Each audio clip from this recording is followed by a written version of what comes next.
So it says a sinful person cannot commit so much sin that even once the chanting of the holy name cannot eradicate.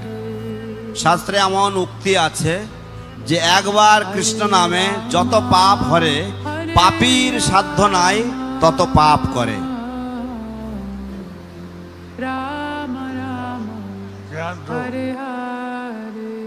Single person cannot do. তো একবার কৃষ্ণ নামে যত পাপ হরণ করতে পারে, একজন পাপী আজীবন ধরে অত পাপ করার তার সাধ্য নেই, করতে পারে না। But it also says that if one thinks that let me do some sin, later I'll chant Hare Krishna, get free.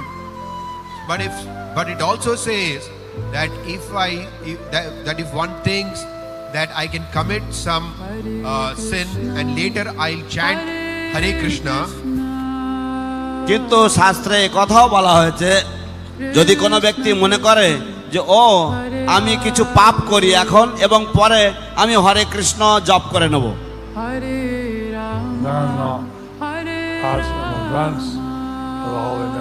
then that is an offense to the holy name. তাহলে এই রকম ধরনের মনোবৃত্তি বা ভাবনা হরি নামের প্রতি একটি অপরাধ। Then you will get double the sinful reaction.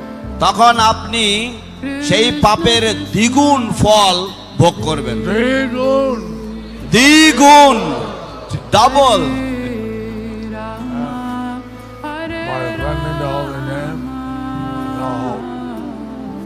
And by offending the holy name, you have no hope.